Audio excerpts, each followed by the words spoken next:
বাংলাদেশ দেখিয়ে দিল, সৌম্য সরকার ও সাইফ হাসান দেখিয়ে দিলেন। মিরপুর শেরেবাংলা জাতীয় স্টেডিয়ামের কালোমাটির উইকেটও দেখিয়ে দিল। আর এই সবকিছুর যোগফল হচ্ছে ওয়েস্ট ইন্ডিজের বিপক্ষে ওয়ানডে সিরিজের থার্ড যে ম্যাচ, যেটা সিরিজ নির্ধারণী, সেইখানটাতে বাংলাদেশের 179 রানের বিশাল ব্যবধানে জয়। রানের হিসেবে ওয়ানডেতে যেটা আমাদের দ্বিতীয় বৃহত্তম।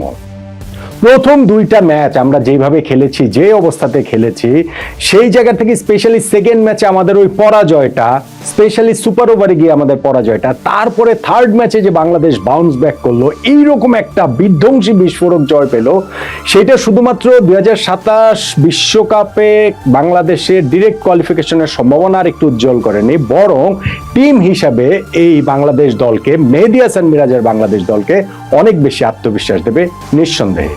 সর্বশেষ 4টি ওয়ানডে সিরিজ বাংলাদেশ হেরেছে, সেইখান থেকে যখন আমরা এরকম একটা সিরিজ জিতবো সেকেন্ড ম্যাচে সুপার ওভারে হেরে যাওয়ার পরে, তখন বাংলাদেশ টিমকে অবশ্যই ক্রেডিট দিতে হবে, হিউজ ক্রেডিট দিতে হবে। এবং সেইখানটাতে বাংলাদেশের এই এত বড় ব্যবধানের জয়ে আসলে টার্নিং পয়েন্ট কোন জায়গাটাতে রয়েছে, সেইখানটাতেও ক্রেডিট দিতে হবে। দেখেন, দুইটা ভাগ করেন, স্পষ্ট ভাগ করেন। ধরেন বাংলাদেশের ইনিংসের প্রথম 25 ওভার, পরের 25 ওভার। প্রথম 25 ওভারে বাংলাদেশ বিনা উইকেটে 176 রান আমরা তুলে ফেলেছি। পরের 25 ওভারে আমরা 10 উইকেট নিয়ে ঢোকা সত্ত্বেও 8 উইকেট হারিয়ে মাত্র 120 রান যোগ করতে পেরেছি।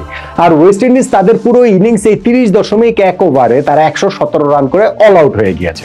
এখন বাংলাদেশের ব্যাটিং ইনিংস থেকে প্রথম 25 ওভার আপনি সরিয়ে ফেলেন, মানে আপনি বলতেই পারেন যে সরাবো কেন, সেটা তো অন্য আলোচনা, কিন্তু আমি বলছি যে যা শুধু ওই 25 ওভারটা বাদ দেন, তাহলে বাংলাদেশের ব্যাটিং ইনিংসের যে সেকেন্ড 25 ওভার এবং ওয়েস্ট ইন্ডিজের পুরো ব্যাটিং ইনিংস, বাংলাদেশ ওই 25 ওভারে 120 রান করেছে 8 উইকেটে, ওয়েস্ট ইন্ডিজ 30.1 ওভারে 117 রান করে অল আউট হয়ে গিয়েছে। অর্থাৎ এইখানে 55.1 ওভারে এই অংশটাতে খেলার, সেইখানটাতে কিন্তু 137 রান হয়েছে। ওভার প্রতি কিন্তু সেই 4.25 রান করেই আসলে হয়েছে। এবং সেই উইকেটটা, এই রানটা যখন আপনি দেখবেন, এরকম উইকেট হারানো যখন আপনি দেখবেন, তখন এটা আপনি অনেক বেশি প্রথম দুইটা ওয়ানডের সঙ্গে আপনি ওই জায়গাটাতে রিলেট করতে পারবেন। কিন্তু এর আগে যেটা হয়েছে সেইটাকে রিলেট করা যায় না। সৌম্য সরকার এবং সাইফ হাসান যেটা করেছেন সেইটাকে রিলেট করা যায় না। এই ব্যাটসম্যানদের জন্য বদ্ধভূমি, এইটা বোলারদের জন্য স্বর্গভূমি। প্রথম দুইটা ওয়ানডেতে আমরা সেটা দেখেছি। স্পিনাররা এই জায়গাটা থেকে কিরকম পারচেস পেয়েছেন। ওয়েস্ট ইন্ডিজ তো তাদের ওই যে এক ইনিংসে 50 ওভারই স্পিনার দিয়ে করিয়ে রেকর্ডটাই করে ফেলেছিল। ফলে দুটো দলে আজকের ম্যাচে যে অভিন্ন একাদশ নিয়ে খেলতে নেমেছে, সেটাতে খুব একটা সারপ্রাইজিং কোনো এলিমেন্ট ছিল না। পাশাপাশি আপনাকে এটা বলতেই হবে যে সাইফ এবং সৌম্য যে ব্যাটিং করেছেন সেইটাতে সারপ্রাইজিং অনেক এলিমেন্ট ছিল। তারা অ্যাটাকিং ক্রিকেট খেলেছেন এবং সেটার ফলটা তারা তুলে নিয়েছেন। এবং ওয়েস্ট ইন্ডিজ তাদের ওই ওপেনিং পার্টনারশিপ ইনিংসের প্রথম হাফে 25 ওভার পর্যন্ত তারা আসলে ভাঙতেই পারেনি। হ্যাঁ, হাফ চান্স কিছু তাদের এসেছিল, যেমন সাইফ হাসানের বিপক্ষে একবার একটা এলবিডব্লিউ দেওয়া হয়েছিল, তখন তিনি 28 রানে ছিলেন। তিনি ওটা রিভিউ নেওয়ার পর দেখা গেছে যে ব্যাটে একটা ফেইন টাচ হয়েছে, তিনি ওই জায়গাটাতে বেঁচে গিয়েছেন। 40 রানের সময় তার একটা টাফ চান্স ছিল, সেটা ওয়েস্ট ইন্ডিজ ধরতে পারেনি। সৌম্য সরকারের 34 রানের সময় একটা টাফ চান্স ছিল, সেটা ধরতে পারেনি ওয়েস্ট ইন্ডিজ। অবশ্য তাদের পুরো ইনিংসে 5টা-6টা ক্যাচ ইনফ্যাক্ট হচ্ছে গিয়ে তারা ফেলে দিয়েছে। সেটা শান্ত, মিরাজ, হৃদয়, সবার ক্যাচই মোটামুটি তারা আসলে ওই জায়গাটাতে একের পর এক ক্যাচ তারা ফেলেছে। কিন্তু ওই যে ওপেনিং পার্টনারশিপটা সৌম্য সরকার এবং সাইফ হাসানের, সেই ওপেনিং পার্টনারশিপটা প্রথম পাওয়ার প্লে 10 ওভার, সেইটা পেরিয়ে 20 ওভার, সেইটা পেরিয়ে 25 ওভার, 176 রানে তারা যে পার্টনারশিপটা গড়ে ফেললো, ওই জায়গাটাতে কিন্তু ম্যাচে বাংলাদেশ অনেকখানি এগিয়ে গিয়েছে। আনফরচুনেটলি এইখানটাতে সাইফ হাসান এবং সৌম্য সরকার দুজনের কেউ সেঞ্চুরিটা পাননি। দুজনই প্রবাবলি সেঞ্চুরিটা আসলে ডিজার্ভ করতেন। সাইফ হাসানের ওয়ানডে ক্যারিয়ারে ফার্স্ট 50টাতে তিনি 72 বলে 80 রান করার পরে তিনি আউট হয়ে গিয়েছেন। 6টা ছক্কা এবং 6টা চার তিনি মেরেছেন। আর সৌম্য সরকার আরো খানিকটা এগিয়ে গিয়ে 86 বলে 91 রান করার পর 90s ঢুকে তিনি আসলে আউট হয়েছেন। ফলে সেঞ্চুরিটা তিনিও মিস করেছেন। আর এই প্রথম যখন পার্টনারশিপটা ব্রেক হলো, এই দুজন পর আউট হয়ে গেলেন বাংলাদেশ। তারপরে কিন্তু পরের অংশের ব্যাটিংটাতেও স্ট্রাগল করেছে মোটা দাগে, আপনি সেটা অবশ্যই বলতে পারেন। তাওহিদ হৃদয় তিনি 28 রান করতে 44 বল খেলেছেন এবং আমি দেখছিলাম যে দর্শকরা ওই সময় যখন হৃদয় আউট হয়ে গেলেন, দর্শকরা আর কি উল্লাস ধ্বনি করছে। তারা এর আগে সাইফ এবং সৌম্যের যেমন স্ট্রোক পেয়ে দেখে তারা অভ্যস্ত, সেইখান থেকে হৃদয়ের ওই ব্যাটিংটা তাদের জন্য দৃষ্টিপীড়াদায়ক ছিল।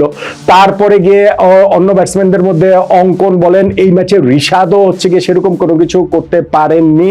এবং হচ্ছে গিয়ে হৃদয়ের কথা আমি বললাম, শান্ত 44 রানের একটা ইনিংস খেলেছেন 55 বলে, এবং তারপরে তিনি আলী কাথানাজের একটা অবিশ্বাস্য ক্যাচের শিকার হয়ে তিনি আসলে আউট হয়ে গিয়েছেন। তার টপে হয়ে গেছিল আথানেজের বোলিং এ, তিনি পেছনে মিড অফের দিকে দৌড়ে গিয়ে ঝাঁপিয়ে পড়ে যেভাবে ক্যাচটা ধরেছেন, এইটা আসলে এই সিরিজের বেস্ট ক্যাচ।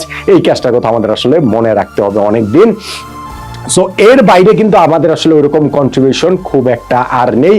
ওয়েস্ট ইন্ডিজের আকিল হোসেন তো একেবারে 3 উইকেটও পেয়েছিলেন ইনিংসের 46 নম্বর ওভারে। শেষ দিকে কিন্তু মনে হচ্ছিল যে আমরা কি অল আউটই হয়ে যাই কিনা। যাক, নুরুল হাসান সোহান 8 বলে অপরাজিত 16, এবং আমাদের ক্যাপ্টেন মেহেদী হাসান মিরাজ 17 বলে 17, যিনি এই ম্যাচটাতে প্রভাবিত 9 নম্বরে নেমেছেন ব্যাটিং করতে। সো ওইটাতেই আমাদের স্কোরটা 296 পর্যন্ত যায়। কিন্তু যখন আপনি ওপেনিং পার্টনারশিপে 176 রান 25 ওভারে তুলে ফেলবেন, তারপরে অন্তত পক্ষে 300 না হওয়াটাও ডিসঅ্যাপয়েন্টিং। কিন্তু বাংলাদেশ যেভাবে বোলিং করেছে, তাতে করে ওই ডিসঅ্যাপয়েন্টমেন্ট আর থাকছে না। ডিসঅ্যাপয়েন্টমেন্ট আপনি অন্য দিক দিয়ে বলতে পারেন যে আমরা পাওয়ার প্লেতেই ওদের 3টা উইকেট তুলে নিয়েছি, 3টা উইকেটে তুলে নিয়েছেন নাসুম আহমেদ, এবং তার যে ফার্স্ট স্পেলটা 6 ওভার বোলিং করে 11 রান দিয়ে 3 উইকেট তিনি নিয়েছেন। এরপরে আমাদের ওইখানটাতে তানভীর উইকেট পেয়েছেন 2টা, মিরাজ তো উইকেট পেয়েছেন 2টা, ঋষাদ 3টা উইকেট পেয়েছেন, এবং তাতে করে ওদের 117 রানে আমরা অল আউট করে দিয়েছি। কিন্তু 100-র মধ্যে কেন পারলাম না? মানে আপনি চাইলে বলতে পারেন 67 রানে ওদের আমরা 7 উইকেট তুলে ফেলেছিলাম, 97 রানে 9 উইকেট ফেলে দিয়েছিলাম, 100-র মধ্যে ওদের অল আউট করে দেওয়া সম্ভব ছিল। সেই ক্ষেত্রে আমরা আমাদের ওয়ানডে ইতিহাসে রানের হিসাবে সবচেয়ে বড় ব্যবধানে জয়টা পেতাম, সেটা হয়নি। কিন্তু স্টিল ওদেরকে 117 রানে যখন অল আউট করে দিয়েছি, মিরাজ একটা বিউটিফুল ডেলিভারিতে যখন ওইখানটাতে ওয়েস্ট ইন্ডিজের লাস্ট ব্যাটসম্যান আউট হয়ে গেলেন, এই জায়গাটা থেকে কিন্তু আমরা জয় পেয়ে গেছি 179 রান। আমাদের ইনিংসে ইন্টারেস্টিংলি ওয়েস্ট ইন্ডিজের ইনিংসে তারা কিন্তু আজকে ওই গ্রিপসকে দিয়ে, জাস্টিন গ্রিপসকে দিয়ে, পেসারকে দিয়ে বোলিং করিয়েছে, কিন্তু আমাদের ক্যাপ্টেন মেহেদী হাসান মিরাজ, আমরা যে 30.1 ওভারে ওদেরকে অল আউট করে দিলাম, সেইখানটাতে আমাদের যিনি পেসার মুস্তাফিজুর রহমান, তাকে দিয়ে কিন্তু 1 ওভারও আসলে করানো হয়নি। তাহলে এই যে ম্যাচটা যে জিতলাম, যেটা বাংলাদেশের কনটেক্সটে গুরুত্বপূর্ণ, 2027 বিশ্বকাপের কথা আমি বলছিলাম যে এই ম্যাচ জয়, সিরিজ জয়ের মাধ্যমে এখন কিন্তু আমরা র্যাঙ্কিং এ 10এই রয়ে গেলাম, ওয়েস্ট ইন্ডিজ 9এই রয়ে গেল, কিন্তু আমাদের রেটিং এর পয়েন্টের ব্যবধানটা কিন্তু একটু কমে এসেছে। আমাদের রেটিং এখন 76, ওয়েস্ট ইন্ডিজের 79, অর্থাৎ মাত্র 3 রেটিং পয়েন্টের ব্যবধান। এই ম্যাচটা হেরে গেলে সেটা 8 হয়ে যেত, আমাদের জন্য অনেক টাফ হয়ে যেত। ফলে 2027 বিশ্বকাপটা আবার সরাসরি কোয়ালিফাই করার একটা সম্ভাবনার জায়গাটা বাংলাদেশে তৈরি হলো, তার চেয়ে বেশি তৈরি হয়েছে আসলে টিম হিসাবে বাংলাদেশকে নতুন ভাবে আবার রিবিল্ড করার একটা সুযোগ। এরকম বিশাল ব্যবধানে ম্যাচ জয় এবং সিরিজ জয় বাংলাদেশকে এনে দিয়েছে। ম্যাচের টার্নিং পয়েন্ট কোনটাকে বলবেন? দেখুন, আমি আলোচনার শুরুতে একটা কথা বলেছিলাম যে আপনি বাংলাদেশের ব্যাটিং ইনিংসের পরের 25 ওভার এবং ওয়েস্ট ইন্ডিজের ব্যাটিং ইনিংসের পুরোটা 30.1 ওভার যে তারা ব্যাটিং করেছে, এই অংশটুকু যদি নেন, সেই অংশটুকু অ্যাবসলিউটলি প্রথম 2টা ওয়ানডের মতো।